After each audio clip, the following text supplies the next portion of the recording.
SHM as a projection of uniform circular motion. ये बहुत ही important segment है। इस सेगमेंट में हम बात करेंगे कि यदि एक पार्टिकल यूनिफॉर्म सर्कुलर मोशन पे होता है, उस मोमेंट पे यदि मैं उसका प्रोजेक्शन लूँ तो ऐसा लगेगा कि उसका प्रोजेक्शन SHM कर रहा है।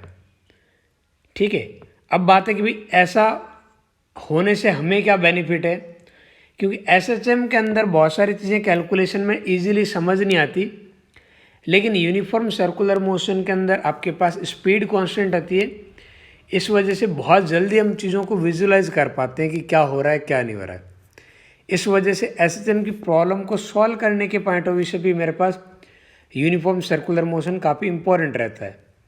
बहुत सारी प्रॉब्लम आती है, जैसे एक स्टार्टिंग से बहुत ही बेसिक से बात कर लो। जैसे एक होता है कि पार्टिकल इस लोकेशन से स्टार्ट हो रहा है, इन दो पॉइंट के बीच में SHM कर रहा है, इतना टाइम पीरियड है, बोलो इक्वेशन ऑफ मोशन क्या होगी। ये दो पार्टिकल अलग अलग मोशन पे जा रहे हैं, वो दोनों कब कोलाइड करेंगे यदि उनका और वो मेन पोजीशन सेम है तो, यानी बहुत सारी प्रॉब्लम बन सकती है। अब तक आपने जितने भी जो फैक्टर्स पढ़े ना, वेलोसिटी, एक्सेलरेशन, उन सारी चीज़ों को लेकर बहुत कुछ पूछा जा सकता है SHM के लिए। और उन सारी प्रॉब्लम के अंदर यूनिफॉर्म सर्कुलर मोशन बहुत ही यूज़फुल टेक्निक है। बराबर है। तो पहले समझते हैं कि ये क्या सच में यूनिफॉर्म सर्कुलर मोशन का प्रोजेक्शन SHM होगा या नहीं होगा। बराबर है। तो मैं एक सर्कुलर मोशन ड्रॉ कर देता हूँ। ये मान लो एक सर्कुलर पाथ है, एक पार्टिकल इस सर्कुलर पाथ पे जा रहा है और ये उस पार्टिकल के दो एक्सिस ले लेता हूँ मैं समझने के लिए।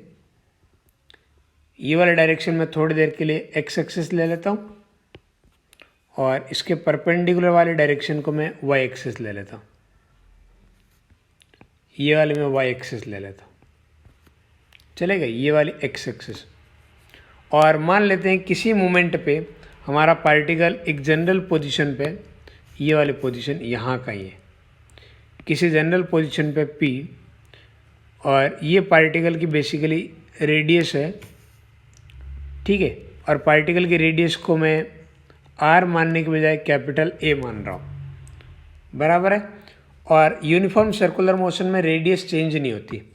ठीक है, ये कांस्टेंट रेडियस वाले सर्कुलर ट्रैक पे जा रहा है और किसी मोमेंट पे ये आपके पास वाई एक्सिस के साथ इसने एंटी क्लॉकवाइज डायरेक्शन में थीटा एंगल बनाया है। यहाँ तक स्टोरी में कोई दिक्कत नहीं है ना।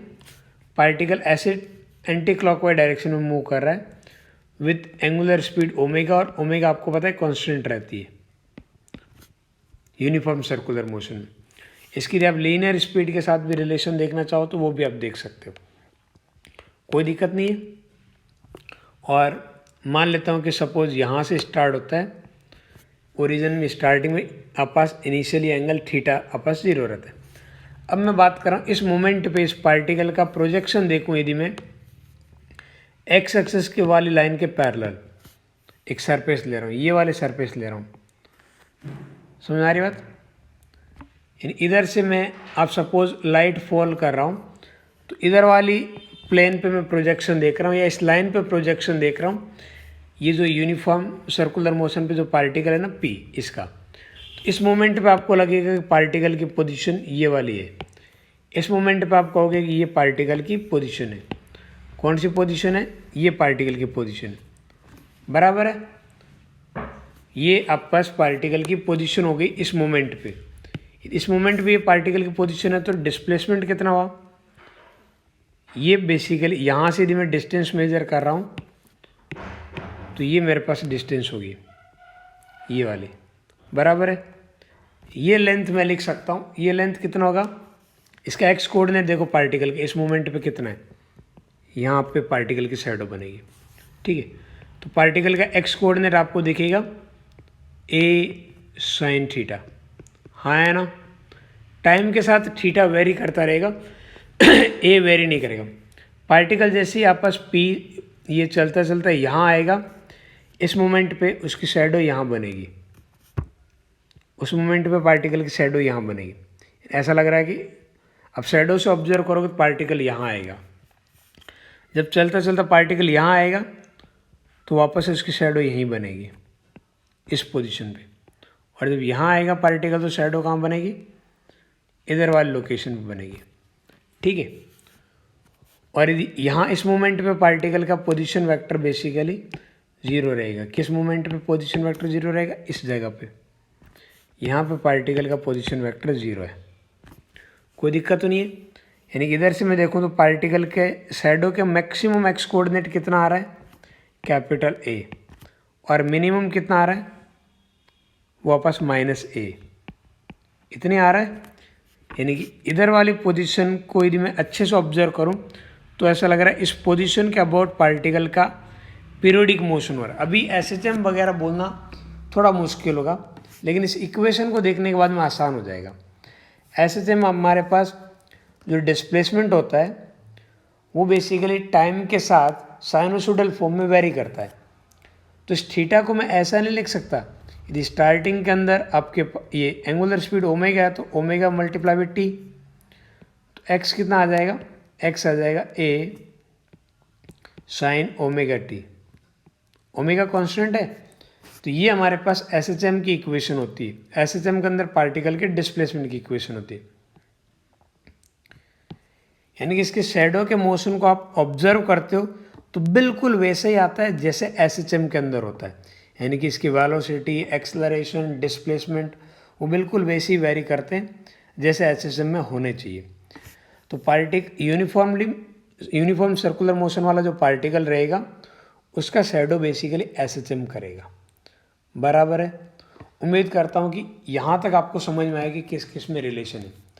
अच्छा देख लो एक और चीज़, ये पार्टिकल जैसे ही यहाँ पहुँचेगा ना इस मोमेंट पे, तब पार्टिकल एक्सट्रीम पोजीशन पे होगा, बिल्कुल। और इस मोमेंट पे पार्टिकल यू टर्न ले रहा होगा, ये इस मोमेंट पे पार्टिकल की वेलोसिटी एक्स डायरेक्शन में कितनी होगी? 0। तो आप देखोगे शैडो यहाँ पे इस मोमेंट पे रेस्ट पे होगी, है ना। और इस मोमेंट पे पार्टिकल की जो वेलोसिटी है, यूनिफॉर्म स्पीड रहती है ना v, आपस टेंजेंशियल डायरेक्शन, तो इस मोमेंट पे इधर रहेगी, तो पार्टिकल इधर की तरफ जाएगा, ऐसे जाता हुआ देखिए। जब इस मोमेंट पे होगा तो पार्टिकल की वेलोसिटी की डायरेक्शन ये होगी, तो शैडो आपको अपोजिट डायरेक्शन में जाती हुई दिखाई देगी ऐसे। और इस मोमेंट पे आपके पास जितनी v है वही दिखेगी। इसके अलावा बाकी जगह देखोगे तो v का एक कंपोनेंट ही शैडो की वेलोसिटी होगी, ठीक है, जो एक्स एक्सिस वाली लाइन पे रहेगी। बराबर है। तो इस तरीके से आप इसी मोमेंट पे देख लो भाई, कोई दिक्कत नहीं। अब यदि चेक करना चाह रहे इस मोमेंट पे ये वेलोसिटी रहेगी v, ये बेसिकली मैक्सिमम वेलोसिटी है। इस v का एक कंपोनेंट ही बेसिकली हमारे पास इसकी शैडो की वेलोसिटी होगी। इधर शैडो की वेलोसिटी इस मोमेंट पे इधर होगी, कितनी होगी? ये वाला आप एंगल देखो,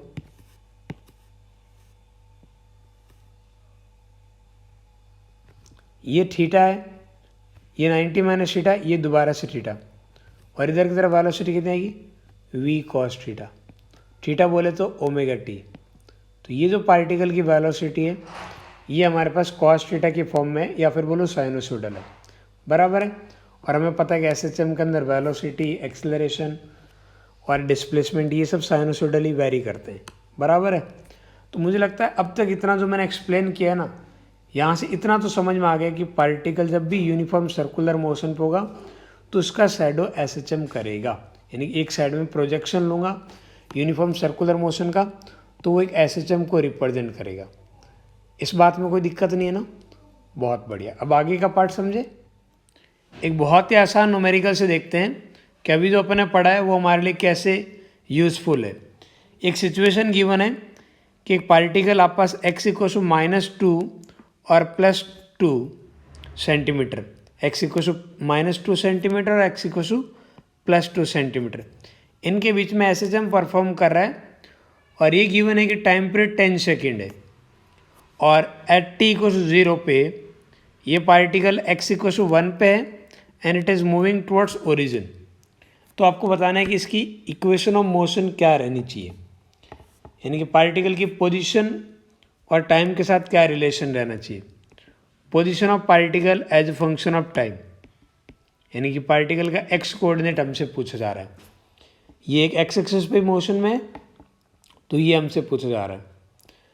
तो यहाँ पे कुछ चीज़ें तो आप बड़ी आसानी से बता सकते हो। पहली चीज़ तो कि सर SHM की जो स्टैंडर्ड इक्वेशन होती है वो इसी फॉर्मेट में होती है, x = a sin omega t plus some initial phase phi, इसी फॉर्मेट में रहती है।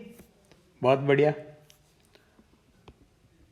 और यहाँ पे यदि अपन देखें तो ए बेसिकली मेन पोजीशन से डिस्प्लेसमेंट होता है और मेन पोजीशन दोनों एक्सट्रीम पोजीशन के बीच में होती है। तो -2 और +2 के बीच में आपके पास मेन पोजीशन होगी ओरिजिन। तो ओरिजिन से अपन डिस्टेंस देखते हैं, तो ओरिजिन से मैक्सिमम 2 सेंटीमीटर इधर उधर जा सकता है। तो ए की वैल्यू आ गई 2, बराबर है। यदि मैं बात करूं ओमेगा की, ओमेगा आपके पास टी होता है 2 पाई अपॉन ओमेगा, तो ओमेगा मैं लिख सकता हूँ 2 पाई अपॉन टी।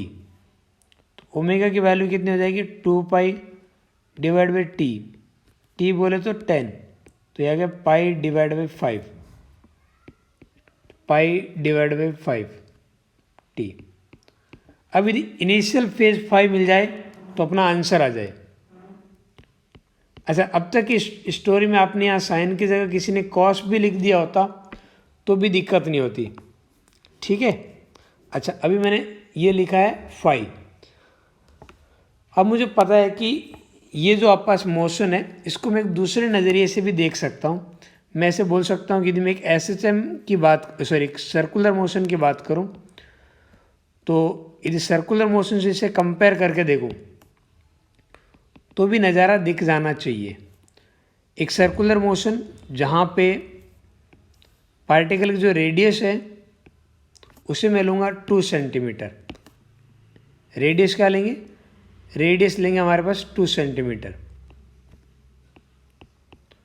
और इसका प्रोजेक्शन देखेंगे इधर की तरफ, यानी कि पार्टिकल कहाँ है, x=1 पे, तो x=1 वाली मैं लाइन ड्रॉ कर देता हूँ, इस पे x=1 है, बराबर है। तो इस बात की गारंटी एक पार्टिकल या तो यहाँ होगा या पार्टिकल यहाँ होगा। दूसरी चीज़, पार्टिकल हमारा ऐसे चलता है ना, यही मान के चलते हैं। यदि आप साइन थीटा लिख रहे हो तो आप इधर से ऐसे मान के चल रहे थे, तो ये आपके पास एंगल थीटा होगा, जो हमें स्टार्टिंग एंगल फाई है जो हमें कैलकुलेट करना है। t=0 पे जो एंगल होता है उसी को हम फाई बोलते हैं ना। देखो t=0 पे जो एंगल है, हमने जो ऊपर एग्जाम्पल लिया था, यहाँ t=0 पे मैंने थीटा को ओमेगा टी लिखा है ना, यानी कि फाई को 0 लेके चल रहा था मैं, ठीक है। तो यहाँ पे देखो, इधर वाला और ये वाला, इन दोनों में से एक पोजीशन होगी। अब देखो यहाँ पे यदि पार्टिकल रहेगा तो उसकी शैडो अगले नेक्स्ट मोमेंट पे कम होगी, और इस लोकेशन पे रहेगा तो अगले मोमेंट पे बढ़ेगी।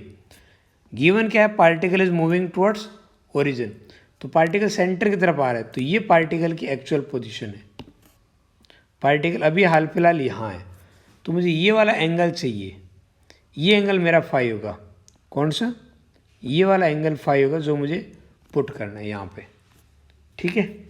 अब इस ट्राइंगल में आपको पता है कि ये वाली लेंथ जो है वो 1 सेंटीमीटर है, ये 2 सेंटीमीटर है, तो ये वाला एंगल मैं लिख सकता हूँ 30 डिग्री। अरे ये एंगल आप पास 30 डिग्री आ जाएगा, ये एंगल 30 डिग्री है, तो ये आप पास 180 - 30 डिग्री लिख सकता हूँ। अरे ये पूरा पाई माइनस पाई बाई 6, यानी कि मैं चाहूँ तो इसे लिख सकता हूँ 5 टाइम्स पाई डिवाइड बाई 6। ये इनिशियल फेज की वैल्यू आ गई। इनिशियल फेज है 5 टाइम्स पाई डिवाइड बाई 6। कैसा है पता लगा। अच्छा, इसी प्रॉब्लम ये बोलोगा पार्टिकल यहाँ है लेकिन it is moving away from origin, तो पार्टिकल की लोकेशन ये वाली मानते हैं अपन। उस केस में ये फाई कितना होता 30 डिग्री, यानी कि पाई बाई 6, तो यहाँ मैं सिर्फ पाई बाई 6 लिखता, ठीक है। सर ज़रूरी है कि वो क्लॉकवाइज ही जाए, सॉरी एंटी क्लॉकवाइज ही जाए, आप क्लॉकवाइज क्यों नहीं मान रहे हो। मानने को आप अपनी मर्जी से कुछ भी मान सकते हो, लेकिन जो भी मान रहे हो एक बार वो डिसाइड करना होता है। बार बार आप यदि कंफ्यूज होंगे तो आप इक्वेशन वगैरह लिखने में बहुत दिक्कत आएगी आपको, ठीक है। तो ये एक तरीका है आपके पास एज्यूम करने का। उम्मीद करता है आपको समझ में आया है। कुछ और भी इस पर न्यूमेरिकल देखते हैं, थोड़ा सा और इसको हल्का सा और मॉडिफाई करके देखते हैं, तब कैसे यूज़ करेंगे। ये एक और सिमिलर प्रॉब्लम है। यहाँ पे बोला कि एक पार्टिकल x=1 और x=5 के बीच में SHM परफॉर्म कर रहा है with time period 10 second. Initially at t=0, particle is at x=2 and it is moving towards x=1. हमें बताना है कि उसके SHM की जो इक्वेशन होगी वो क्या होगी, यानी कि x coordinate of particle as a function of time, ये हमें पूछा है। ठीक है। अच्छा, पहली चीज़ तो ये दो एक्सट्रीम पॉइंट है ना, इनके एग्जैक्टली मिडिल में हमारे पास मेन पोजीशन होगी। तो x इक्वल टू 5 और 1 के जो बीच वाला पॉइंट है वो क्या रहेगा, वो रहेगा हमारे पास x इज इक्वल टू 3, यहीं कहीं होगा। तो ये हमारे पास मेन पोजीशन रहेगा।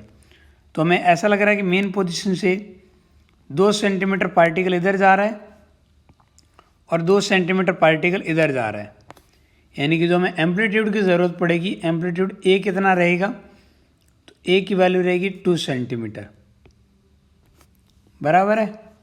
ठीक है, आपको ए मिल गया। दूसरा हमें ज़रूरत पड़ेगी ओमेगा की। ओमेगा कितना है, ओमेगा होता है 2π/t। तो 2π/t की वैल्यू 10, तो आपस π/5, तो ओमेगा की वैल्यू भी पता लग गई। लास्ट हमें बस ये चाहिए कि इनिशियल फेज फाई कितना है, ये पता करना होता है। इनिशियल फेज के लिए हमें पहले तो इक्वेशन किस फॉर्मेट में लिख रहे हैं उस पर डिपेंड करता है। ठीक है। अच्छा, यहाँ पे x इक्वल टू 0 हमारे पास मेन पोजीशन नहीं है, इस बात का ध्यान रखना। तो मान लेते हैं किसी मोमेंट पे पार्टिकल, ये जो मेन पोजीशन है ना, इस मेन पोजीशन से आपके पास p डिस्टेंस पे, चाहे अब इधर मानो उधर मानो कहीं भी मान लीजिए, यानी मैं मेन पोजीशन से डिस्टेंस मान रहा हूँ p कहाँ से डिस्टेंस ले रहा हूँ, मेन पोजीशन से। तो जो p है वो p इस तरीके से रहेगा, a sin omega t plus हम इनिशियल फेज फाई, इसी फॉर्मेट में रहेगा। यदि आप इसे कंपेयर करना चाह रहे हो वो यूनिफॉर्म सर्कुलर मोशन के प्रोजेक्शन से, तो हम कैसी बातें कर सकते हैं कि हमारे पास एक सर्कल और इस सर्कल की जो रेडियस है वो बेसिकली ए के इक्वल रहेगी, और स्टार्टिंग के अंदर हमारे पास, इसके जब प्रोजेक्शन की बात करते हो तो वो लोग यहाँ पे इन दो पॉइंट के बीच में पार्टिकल चल रहा होगा। ये पूरी स्टोरी ऊपर होगी, मैं सिर्फ समझाने के लिए नीचे लिखी है अलग से। तो सेंटर का प्रोजेक्शन मेन पोजीशन का कहाँ आ रहा है, x इक्वल टू 3 पे आ रहा है, और मेरे लिए ये जगह क्या है, p इक्वल टू 0 है। बढ़िया है। और तो यहाँ पे p इक्वल टू 2 आएगा, यहाँ p इक्वल टू -2 आएगा, बराबर है। जब पार्टिकल x इक्वल टू 2 पे है तो p की वैल्यू कितनी है, तो p की वैल्यू -1 आएगी। तो -1 यानी कि यहाँ पे हमारे पास पार्टिकल है, इस जगह पे p कितना होगा, -1। p -1 होगा तो अब आपका दो लोकेशन पॉसिबल है, हमारा पार्टिकल या तो यहाँ कहीं होगा या पार्टिकल यहाँ कहीं होगा, उसके अकॉर्डिंग हमारा फेज फाई डिसाइडेड होगा। ठीक है। अच्छा, पार्टिकल आप ऐसे मान के चलते हो ना, पार्टिकल ऐसे चल रहे हैं। अब देखो, यहाँ होने का मतलब पार्टिकल किधर जा रहा है, मेन की तरफ आ रहा है, इसका शैडो। और यहाँ होने का मतलब क्या है, पार्टिकल एक्सट्रीम की तरफ जा रहा है। हो क्या रहा है, इधर से देख के बताओ, इधर से देख के बताएंगे तो हमारा पार्टिकल x इक्वल टू 2 से x इक्वल टू 1 पे जा रहा है, यानी p इक्वल टू -1 से p इक्वल टू -2 की तरफ जा रहा है, यानी ये वो लोकेशन है। ठीक है। तो ये हमारा एंगल जब आप मेज़र करने जाओगे तो इनिशियल फेज फाई ये वाला एंगल होगा, ये पूरा एंगल होगा फेज फाई, बराबर है। अच्छा, ये लेंथ हमारे पास 2 सेंटीमीटर, और इस ट्राइंगल में ये वाला लेंथ 1 सेंटीमीटर। तो ये वाला लेंथ की बात, ये एंगल की बात की जाए तो ये एंगल 30 डिग्री हो जाएगा।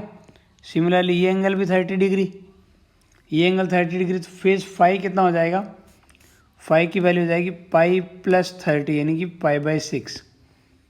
पाई प्लस π/6 कितना हो जाएगा, 7π/6।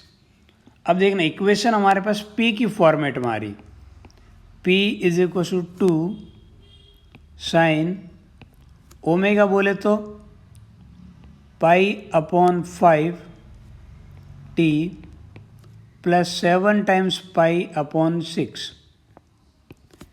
लेकिन हमें आंसर पूछा है x की टर्म्स में, इसके टर्म्स में पूछा है एक्स में। अब एक्स और पी में रिलेशन क्या है वो देखो।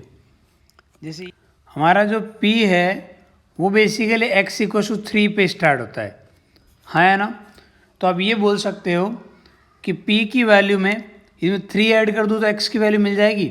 आप कोई भी p की वैल्यू ले लो, उसमें 3 ऐड करो, आपको x की न्यूमेरिकल वैल्यू मिल जाएगी। तो यदि आपको x as a function of time चाहिए तो p वाली वैल्यू में आप 3 ऐड कर दो, यानी मैं इसे लिख सकता हूँ p + 3, चलेगा। तो ये हमारे पास आ गया x as a function of time. तो ये हमारे पास कितना है, p बोले तो 2 टाइम्स sin π/5t + 7π/6, ठीक है, +3। इसे आप ऐसा भी आगे से याद रख सकते हो। यदि मैं यहाँ पे नया वेरिएबल लिया ना, आप नया वेरिएबल नहीं लेना चाह रहे हो तो आप सिंपल यही बोलते कि भाई x की फॉर्म में चाहिए ना, x as a function of time minus x coordinate of mean position, ठीक है, x coordinate of mean position. ये कितना हो जाता है, ये हो जाता है a sin ωt + 5। फिर आप सॉल्व करते तो भी आंसर आ जाता, लेकिन मुझे लगता है कि p एक नया वेरिएबल लेके समझना ज़्यादा कन्वीनियंट रहता है, इसलिए मैंने एक नया वेरिएबल लेके समझाया। बाकी आप आगे से इस तरीके से भी देख सकते हो, कोई दिक्कत नहीं। उम्मीद करता हूँ ये प्रॉब्लम आपको समझ में आई है, ठीक है। ये एक और आसान सी प्रॉब्लम डिस्कस करते हैं। यहाँ पे गिवन है कि एक पार्टिकल SHM परफॉर्म करा, उसकी इक्वेशन ये रही, ठीक है। अच्छा, इक्वेशन साइन की फॉर्म में ना, बहुत बढ़िया। कॉस की फॉर्म में होती तो मैं साइन की फॉर्म में कन्वर्ट करता, क्योंकि मैंने जो SHM अब ये जो प्रोजेक्शन ऑफ सर्कुलर मोशन लिया था ना, वहाँ हमारी इक्वेशन साइन के फॉर्म में थी, ठीक है। और वहाँ पे अपन ऐसा माना था कि ये हमारे पास इधर वाले डायरेक्शन को y एक्सेस माना था, ये वाले डायरेक्शन को x एक्सेस, और अब x एक्सेस पे प्रोजेक्शन ले रहे थे और एंगल इधर से y एक्सेस के साथ मेजर हो रहा था, ऐसे था। और अपन ऐसे एंटी क्लॉकवाइज चल रहे थे। ये जो π/3 है ये इनिशियल फेज है, यानी कि स्टार्टिंग अंदर हमारा पार्टिकल यहाँ पे है। π/3 बोले तो 60 डिग्री। तो ये स्टार्टिंग में पार्टिकल की पोजीशन है, और पार्टिकल जा कैसे रहा समझ आ रहा है, इस तरीके से चल रहा है। हम बात करेंगे इसके शैडो की, क्योंकि इसकी शैडो ही SHM परफॉर्म करी है। इस लाइन पे जो प्रोजेक्शन आ रहा है वो बात कर रहे हैं। तो प्रोजेक्शन की बात करूँ तो अभी हाल फिलहाल ऐसा लग रहा है कि पार्टिकल यहाँ है। पूछा क्या है कि अभी आपने जब देखना स्टार्ट किया ना, यहाँ आपने t = 0 पे देखना स्टार्ट किया, first time from t = 0 when velocity of particle is maximum. अच्छा, पार्टिकल की वेलोसिटी मैक्सिमम कब होती है, जब पार्टिकल मेन पोजीशन पर होता है, ठीक है। यानी कि पार्टिकल की शैडो यहाँ बननी चाहिए। यहाँ शैडो बनने के लिए पार्टिकल या तो इधर होना चाहिए, नहीं तो इस पोजीशन पर आना चाहिए, दोनों में से एक जगह आना चाहिए। तो पार्टिकल अभी यहाँ है, तो पहले कहाँ पहुँचेगा, ये पार्टिकल एंटी क्लॉकवाइज घूम रहा है, इस लोकेशन पहुँचेगा। मैं इस लोकेशन को जैसे Q मान लेता हूँ। तो Q लोकेशन पे आने के लिए पार्टिकल को कितने एंगल से रोटेट करना पड़ेगा, 120 डिग्री से, है ना। अच्छा, इधर से देखो ओमेगा कितना है, ओमेगा की वैल्यू है 2π, और ओमेगा होता है हमारे पास 2π/t। यानी मैं लिख सकता हूँ कि टाइम पीरियड जो है ना 1 सेकेंड है, यानी 1 सेकेंड के अंदर 360 से, यानी कि एक पूरा राउंड लगेगा यूनिफॉर्म सर्कुलर मोशन पे। तो 120 से रोटेट होने में क्या लगेगा, 120 से रोटेट होने में जो टाइम लगेगा दैट इज़ t/3। इतने टाइम लगेगा t/3, यानी कि 1/3, 0.33 सेकेंड। ऑप्शन ए करेक्ट है। अच्छा, क्या गलती नहीं करनी है, यहाँ पर आप एंगल की बात करते हो ना, आपका ओमेगा कांस्टेंट होता है, स्पीड कांस्टेंट नहीं रहती। ये जो SHM है ना, उसकी स्पीड कांस्टेंट नहीं रहती, लेकिन SHM जिसका प्रोजेक्शन है ना यूनिफॉर्म सर्कुलर मोशन, वहाँ ओमेगा कांस्टेंट रहता है, ठीक है। और ओमेगा होता है dθ/dt, यानी थीटा और टाइम के साथ आप यूनिटरी मेथड लगा सकते हो। जैसे मैंने बोला ना कि 360 घूमने में कैपिटल T टाइम लगता है, तो 120 रोटेट होने में कितना टाइम लगेगा, ये यूनिटरी मेथड लगा सकता हूँ। लेकिन डिस्टेंस के साथ आप गलती से भी नहीं लगा सकते। समझ में आ रही बात, एंगल के साथ लगा पाओगे, लेकिन डिस्टेंस के साथ नहीं लगा पाओगे क्योंकि स्पीड यूनिफॉर्म नहीं रहती, इस बात का ध्यान रखना SHM की। ठीक है, समझ में आ रही है ना बात। यहाँ तो जो आप पास यूनिफॉर्म सर्कुलर मोशन से देखोगे तो यहाँ तो स्पीड कांस्टेंट रहेगी, कोई दिक्कत नहीं। उम्मीद करता हूँ कि ये आंसर आपको समझ में आया और क्या मिस्टेक नहीं करनी ये भी आपको पता लगा। एक और सिमिलर प्रॉब्लम देख लेते हैं। फिर से बोला कि यहाँ एक पार्टिकल है, SHM परफॉर्म करे, टाइम पीरियड हमारे पास 8 सेकेंड है और t = 0 पे हमारा जो पार्टिकल है it is at mean position. बहुत बढ़िया बात है। हमें चाहिए था ratio of distance covered by particle in first second and second second. ठीक है, पहले सेकेंड और दूसरे सेकेंड में जो डिस्टेंस कवर होगी उसका रेशियो चाहिए। इस प्रॉब्लम को सॉल्व करने के लिए अगेन मैं वही यूनिफॉर्म सर्कुलर मोशन लेता हूँ। ये प्रोजेक्शन की बात कर लेते हैं। इधर की तरफ हमारे पास y डायरेक्शन, ये वाली x डायरेक्शन, x एक्सिस पे प्रोजेक्शन देख लेते हैं अपन। स्टार्टिंग में पार्टिकल मीन पोजीशन पे, यानी कि स्टार्टिंग में हमारा पार्टिकल यहाँ है, अब उधर भी ले सकते हो, कोई दिक्कत नहीं। अब देखो कैपिटल T कितना है, वो है 8 सेकेंड, यानी 8 सेकेंड के अंदर हमारा पार्टिकल जो है वो 360 डिग्री से रोटेट करेगा। तो 1 सेकेंड में कितना रोटेट करेगा, आप लिखोगे 360 डिवाइड बाई 8, तो ये कितना आएगा 45 डिग्री। कितना आएगा 45 डिग्री, यानी कि ये पार्टिकल की स्टार्टिंग में यदि यहाँ मान रहा हूँ मैं, तो अगले 1 सेकेंड के बाद में पार्टिकल यहाँ होगा 45 डिग्री एंगल पे। ये 45 डिग्री से रोटेट होकर पार्टिकल इधर आ जाएगा एट t = 1 सेकेंड पे। सही बोल रहा हूँ। और अगले 1 सेकेंड में और 40 डिग्री रोटेट करेगा तो यहाँ आएगा, ये आपस t = 2 सेकेंड है। अब बात कर लेते हैं प्रोजेक्शन की। ये लो भाई, इस लाइन पे प्रोजेक्शन की बात कर लेते हैं। तो पहले सेकेंड के अंदर हमारा जो पार्टिकल चल रहा है वो इतना चल रहा है, ये पार्टिकल का प्रोजेक्शन होगा, ये लेंथ। ठीक है, ये डिस्टेंस कवर हो रही पहले सेकेंड में। ये डिस्टेंस कितने लिख सकते हैं, ये यदि रेडियस a या एम्पलीट्यूड a, तो ये वाले पहले सेकेंड में जो डिस्टेंस कवर हो रही है वो हमारे पास होगी a sin 45। हाँ या ना, a sin 45 यानी कि a × 1/√2। ये पहले सेकेंड की डिस्टेंस कवर है। और दूसरे सेकेंड में पार्टिकल यहाँ आ गया, इधर आ गया, तो दूसरे सेकेंड में पार्टिकल डिस्टेंस 2 सेकेंड में पार्टिकल डिस्टेंस कवर कर रहा है a, यानी 0 से लगा के 2 सेकेंड तक ये डिस्टेंस कवर हो रही है। 1 से 2 तक ये सेकेंड है।